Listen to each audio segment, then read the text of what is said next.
গল্প শোনাবো এক অত্যাচারী শাসকের, তার উত্থান এবং পতনের।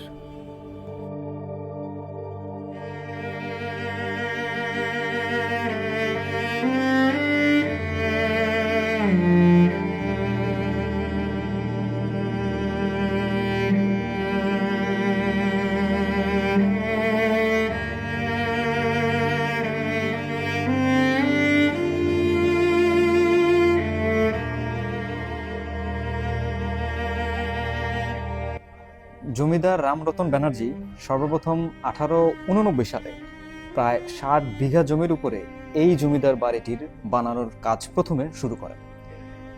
কিন্তু সম্পূর্ণ কাজটি শেষ হওয়ার আগেই সেই বছরেই তিনি মারা যান এবং তার ছেলে প্রতাপচন্দ্র ব্যানার্জি এর বাকি কাজটি কমপ্লিট করেন এবং তার পিছনে নতুন আরেকটি বিল্ডিংয়ের সম্প্রসারণ করে সেখানেই তিনি নিজে বসবাস করা শুরু করে দেন।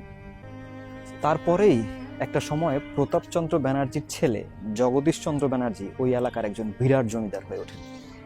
ওই সময়ে জগদীশচন্দ্র ব্যানার্জি খুবই বিখ্যাত একজন ব্যক্তি ছিলেন। দিল্লিতে তিনি টানা 2 বারের মতো কাউন্সিলর হিসেবে নির্বাচিত হয়েছিলেন।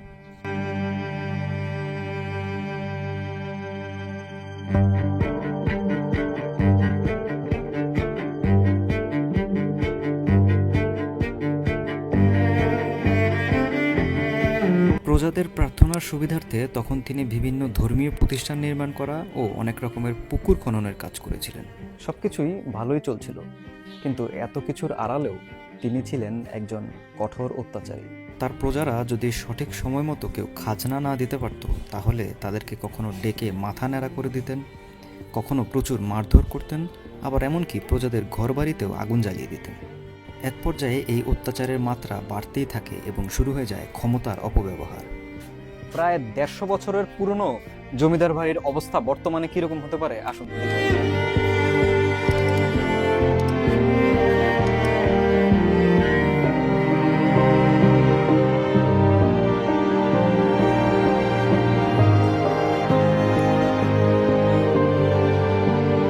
অবশেষে এই অত্যাচারী শাসকের পতন হয় 1947 সালে, যখন ভারত উপমহাদেশ বিভক্ত হয়ে গিয়েছিল।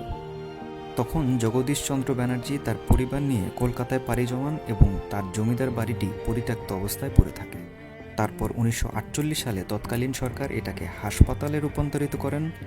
1966 সালে এখানে স্কুল ও কলেজের কাজ চলমান ছিল এবং সর্বশেষে 1986 সালে বাংলাদেশ সরকারের প্রত্নতত্ত্ব অধিদপ্তর এই জমিদার বাড়িটির দায়িত্ব গ্রহণ করেন এবং এটিকে একটি প্রত্নতান্ত্রিক স্থাপনা হিসেবে তালিকাভুক্ত করেন। রাজধানী ঢাকা থেকে মাত্র 1 ঘন্টার দূরত্ব রূপগঞ্জে অবস্থিত এই জমিদার বাড়িটি। বর্তমানে এটিকে মুরাপাড়া সরকারি কলেজ হিসেবেই চিনেন এলাকার লোকজন।